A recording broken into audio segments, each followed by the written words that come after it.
Hi, my name is Donna Sikta. I'm a school nurse at Indian Fields, and today I'm going to talk to you about sleep, the lost priority. Only 25% of American adults get the reported 8 or more hours of sleep required, according to the National Sleep Foundation. Maslow's hierarchy of needs at its base shows us that in order to become self-actualized, we must meet certain needs, starting with physiological: air, food, water, shelter, clothing, and sleep. The effects of sleep deprivation on the human body are multiple. Take a look at some of these.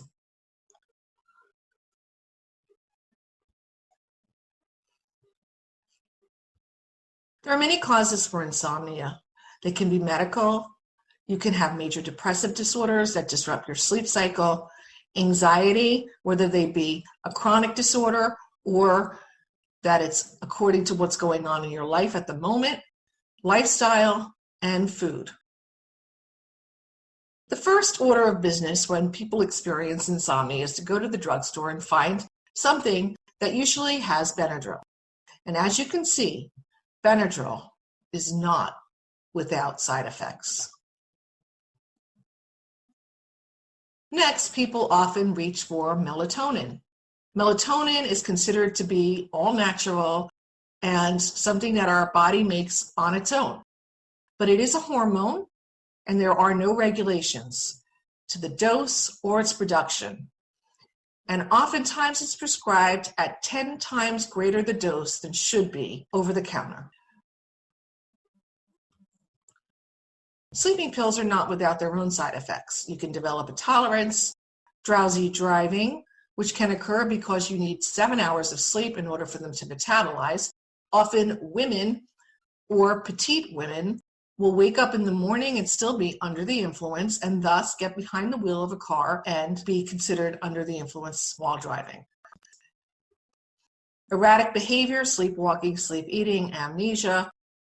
It does not give you a restorative sleep because you will have less deep, rapid eye movement, and that is your restorative sleep cycle, dream state, and that causes depression. So what is sleep hygiene?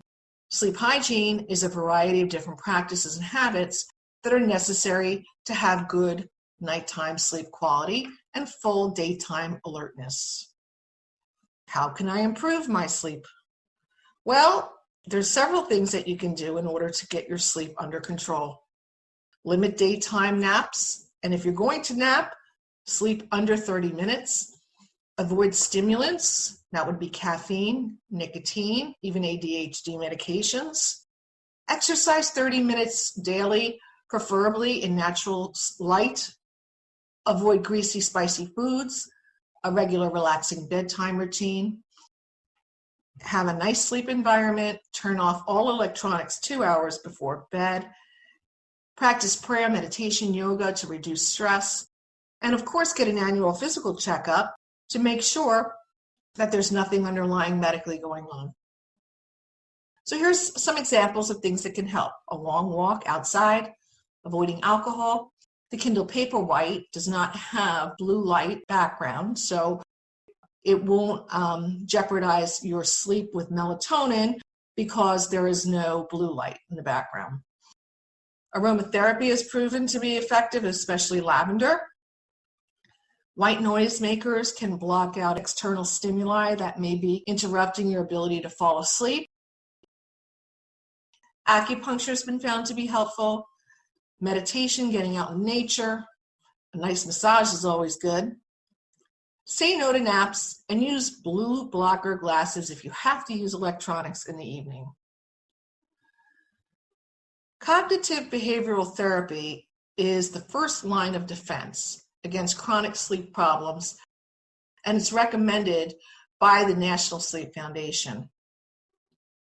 The cognitive portion teaches you to recognize and change beliefs that affect your sleep. So this type of therapy can help you control or eliminate those negative thoughts, those worries that keep you awake. The behavioral portion, however, helps you to develop good sleep habits and avoid behaviors that keep you from sleeping well. So it starts with something called stimulus control. The goal of the stimulus is to cause a response. Over time, this method helps you to fall asleep more quickly after you get into bed. You begin to have a positive response toward going to bed at night. Instead of being frustrated, it becomes relaxing and restful. And that starts with a consistent bedtime and awake time, avoiding naps, using the bed for sleep and sex only, leave the bed if you can't get to sleep in 20 minutes, and return only when sleepy. The next portion is sleep restriction. This sleep loss will help you feel even more tired at first, but will also help you fall asleep faster and wake up fewer times during the night. It will give you a solid period of sleep and a more stable sleep pattern. As your sleep improves, the limit on your time in bed is slowly increased. The goal is to reach the point where you get the amount of sleep you need without reducing the quality of your sleep. So, lying in bed awake becomes a bad habit and a bad association. You must reduce your time in bed, causing a partial sleep deprivation, thus increasing your sleep drive. And then once you're sleeping, those restrictions are loosened. We talked about better sleep hygiene, and that's also introduced at this point. You need to increase or improve your sleep environment as well. Create a comfortable environment. Keep your bedroom quiet. Keep it cool. No television in the bedroom, and always hide your clock from view. Use white noise to drown out external stimuli, and never put electronics in the bedroom. Relaxation training teaches you how to relax both your mind and your body. This helps you to reduce your anxiety or tension that keeps you awake at night. This method can be used both during the day and at bedtime. It involves training you how to better control muscle relaxation, breathing, and mental focus. This is done through meditation, guided imagery, muscle relaxation, and spiritual prayer or spiritual practices. Biofeedback training is also introduced.